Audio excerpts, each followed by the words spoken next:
Hi friends, welcome to my channel JJ farming and globally. ഇന്ന് നമ്മൾ ചെയ്യാൻ പോകുന്ന വീഡിയോ എന്ന് വെച്ചാൽ ഈ കോഴികൾക്ക് ഈ ചൂടും തണുപ്പും ഒക്കെ വരുന്ന സമയത്ത് ഒരുപാട് രോഗങ്ങൾ വരാറുണ്ട്. ഈ രോഗങ്ങൾ വന്ന് ചികിത്സനേക്കാളും നല്ലത് നമ്മൾ വരാതിരിക്കാനാണ് നമ്മൾ നോക്കാൻ പോകുന്നത്. അതായത് കോഴികൾ തൂങ്ങി നിൽക്കുക, പിന്നെ അതുപോലെ തന്നെ വെള്ളം കഷ്ടിക്കുക, അങ്ങനെയുള്ള രോഗങ്ങൾ പെട്ടെന്ന് ചത്തുപോവുക. അതിനുവേണ്ടി നമ്മൾ കുറച്ച് നമ്മുടെ വീട്ടിൽ തന്നെ കിട്ടുന്ന ചില കാര്യങ്ങളൊക്കെ കൊണ്ട് ചില പച്ചമരുന്നുകൾ ഉണ്ടാക്കി നമ്മൾ കഷായം പോലെ ഉണ്ടാക്കി നമ്മൾ കോഴിക്ക് കൊടുത്തു കഴിഞ്ഞാൽ അത് നല്ലതാണ്. അത് ഉണ്ടാക്കാനുള്ള സാധനങ്ങൾ എന്തൊക്കെയാണെന്ന് നമുക്ക് ആദ്യം പരിചയപ്പെടാം.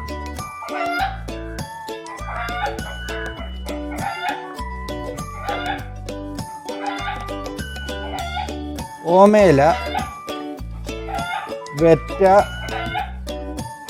ഇത് നമ്മുടെ മുള്ളാത്തയുടെ ഇല. ഓമയില എന്ന് പറയുമ്പം എല്ലാ നാട്ടിലും പറയാം കപ്പളങ്ങ പറയും, കപ്പളങ്ങ എന്ന് പറയുന്ന കപ്പളങ്ങ, അത് ഓമയില. പേരയില, മുരിങ്ങയില, തുളസിയില, ഇതെല്ലാം ഓരോ പിടി വീതം. ഇഞ്ചി, വെളുത്തുള്ളി, ചുമന്നുള്ളി, ഒരു ചെറുനാരങ്ങ, പിന്നെ ഉലുവ, കുരുമുളക്, പിന്നെ കടുക്, പച്ചമഞ്ഞളുണ്ടെങ്കിൽ ഏറ്റവും നല്ലതാണ്. നമുക്ക് പച്ചമഞ്ഞൾ ഇല്ലാത്തതുകൊണ്ട് മഞ്ഞൾപ്പൊടി, ജീരകം, ഇതെല്ലാം കൂടെ ഇതുപോലൊക്കെ നമ്മൾ ചെറുതായിട്ട് അരിഞ്ഞ് മിക്സിയിൽ അടിച്ച് ജ്യൂസ് പോലെ ആക്കിയിട്ട് നല്ല വെണ്ണ പോലെ ജ്യൂസ് പോലെ ആക്കിയത്. ഇനി നമുക്കിത് മിക്സിയിൽ അടിക്കാം. ഇതാണ് നമ്മുടെ പച്ചമരുന്നുകൾ എല്ലാം കൂടെ അരച്ചതാണ്.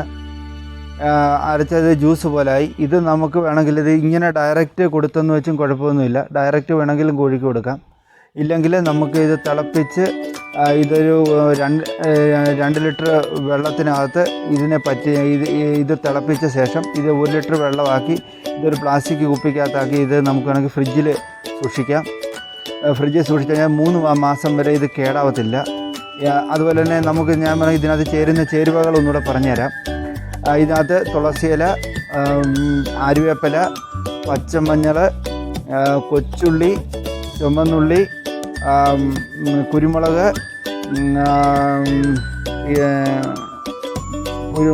കുരുമുളക്, പിന്നെ ചെറുനാരങ്ങ, പിന്നെ ഓമയില, മുരിങ്ങയില. ഇതിനകത്ത് വേണമെങ്കിൽ നമുക്ക് ഇതൂടെ ചേർക്കാം. ഞാനും പിന്നെ നമ്മുടെ ഈ ചെറിയ വരുന്ന ഇതൊക്കെ ഇതുണ്ടല്ലോ, നമ്മുടെ കീഴാനെല്ലി ചേർക്കാം. പിന്നെ ഇതിനകത്ത് വേണമെങ്കിൽ നമ്മുടെ അടുത്തുള്ള പച്ചമരുന്നുകളൊക്കെ നമുക്ക് ചേർക്കാൻ സാധിക്കും ഇതിനകത്ത്. അതുപോലെ തന്നെ ഞാൻ ഇതിനകത്ത് വേറൊരു സംഭവം കൂടി ചേർത്തിട്ടുണ്ട്. ഇതിനകത്ത് ചേർത്തെന്ന് വെച്ചാൽ പിന്നെ നമ്മുടെ കറിവേപ്പില അതും ചേർത്തിട്ടുണ്ട്. ഇങ്ങനെയുള്ള സംഭവങ്ങളൊക്കെ നമുക്ക് ഇതുപോലൊക്കെ ചെയ്തു കൊടുത്താൽ നമ്മുടെ കോഴികളെ ഒരു പരിധിവരെ നമുക്ക് രക്ഷിക്കാൻ സാധിക്കും.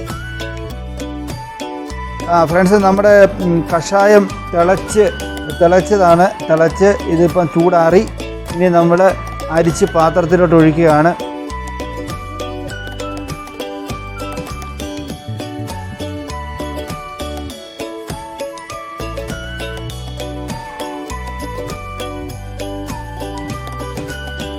ഇങ്ങനെ നമ്മൾ ഒഴിച്ചു കൊടുക്കും. ഈ ചണ്ടിയെല്ലാം നമ്മൾ ഇതിനകത്ത് വീഴും. കലക്കി ഒഴിക്കണം. കലക്കി ഒഴിക്കുമ്പോൾ ചണ്ടിയെല്ലാം ഇതിനകത്തോട്ട് കംപ്ലീറ്റ് ഇത്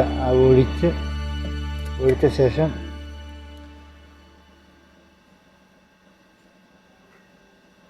ഇങ്ങനെ എടുത്ത് ഇങ്ങനെ പിഴിയുക. ഇത് ചെറിയ ചൂടുണ്ട്, അതുകൊണ്ട് ഇത് കുപ്പിയിലോട്ട് ഇപ്പോൾ ഒഴിക്കാൻ പറ്റത്തില്ല. അതുപോലെ ഈ പാത്രം നല്ലോണം ഉണങ്ങിയതായിരിക്കണം.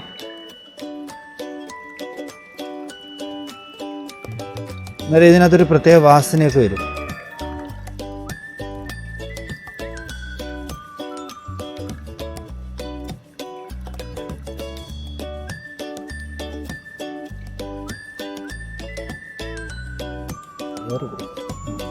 ഓക്കെ, ഇങ്ങനെ നന്നായിട്ട്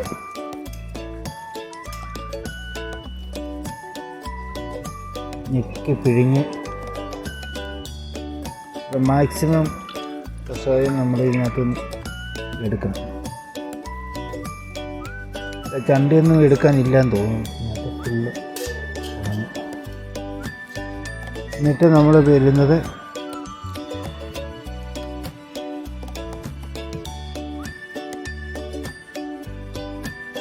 ഇതുപോലൊക്കെ ചണ്ടി കിട്ടും. ഈ ചണ്ടി കൊണ്ട് പ്രയോജനം എന്ന് വെച്ചാൽ ഇത് നമ്മൾ ഉണങ്ങി എടുത്തു കഴിഞ്ഞാൽ ക്യാപ്സൂൾ പോലെ കിട്ടും. ഇങ്ങനെ ക്യാപ്സൂൾ പോലെ കിട്ടും. ഈ ക്യാപ്സൂൾ വേണമെങ്കിൽ ഈ കോഴിക്ക് തൂക്കമൊക്കെ വരുമ്പോൾ ഈ ചണ്ടി തന്നെ നമുക്ക് കൊടുക്കാം.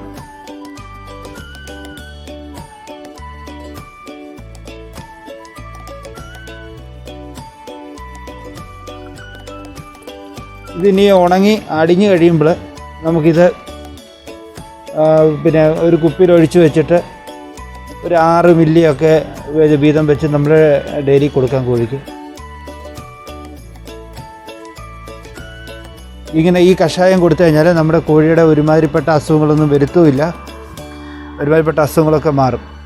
ഇത്രയൊക്കെ കാര്യങ്ങൾ പറഞ്ഞ് ഇത്രയൊക്കെ കാര്യങ്ങളോടുകൂടി നമ്മുടെ വീഡിയോ വൈൻഡപ്പ് ചെയ്യാൻ പോവുകയാണ്. ഈ വീഡിയോ നിങ്ങൾക്ക് ഇഷ്ടപ്പെട്ടെങ്കിൽ നിങ്ങൾ ഇതൊന്ന് ലൈക്ക് ചെയ്യുക, ഷെയർ ചെയ്യുക, മാക്സിമം നിങ്ങളുടെ കൂട്ടുകാരിലേക്ക് എത്തിക്കുക. ഞാൻ പറഞ്ഞ ഈ അറിവുകൾ നിങ്ങൾക്ക് ഇഷ്ടപ്പെട്ടെങ്കിൽ നിങ്ങൾ ലൈക്ക് ചെയ്യുക, ഷെയർ ചെയ്യുക, ഞങ്ങളെ പ്രോത്സാഹിപ്പിക്കുക. നിങ്ങളുടെ പ്രോത്സാഹനമാണ് ഞങ്ങൾ പുതിയ വീഡിയോകൾ ഞങ്ങൾക്ക് ഇടാൻ. എനിക്ക് കൂടുതലും വാച്ച് ഓവറും എല്ലാം ഉണ്ട്, എല്ലാവരും കാണുന്നുണ്ട്. പക്ഷേ ആരും കമൻറ്റുകളൊന്നും കൂടുതലായിട്ട് നമുക്ക് വരുന്നില്ല. നമുക്ക് ഈ കമൻറ്റ് വേണം കേട്ടോ. ലൈക്കൊക്കെ കിട്ടുന്നുണ്ട്, പക്ഷേ നമുക്ക് കമൻറ്റ് ഉണ്ടെങ്കിലേ നമുക്കൊരു ചെയ്യാനുള്ള ഒരു ഉത്തേജനം ഉണ്ടാകത്തുള്ളൂ. നിങ്ങൾക്ക് ഇഷ്ടമായെങ്കിൽ നിങ്ങളൊന്ന് കമൻറ്റ് ഇടുക. എന്തെങ്കിലും ഒരു ചെറിയ കമൻറ്റുകൾ ഇട്ടാൽ മതി, അത് നമുക്കൊരു പ്രോത്സാഹനമാണ്. എന്നിട്ട് ഇത്രയും കാര്യങ്ങളൊക്കെ പറഞ്ഞുകൊണ്ട് ഞങ്ങൾ ഈ വീഡിയോ നിർത്തുകയാണ്. സൈനിങ് ഓഫ്, ജാക്സൺ കെ വൈദ്യൻ.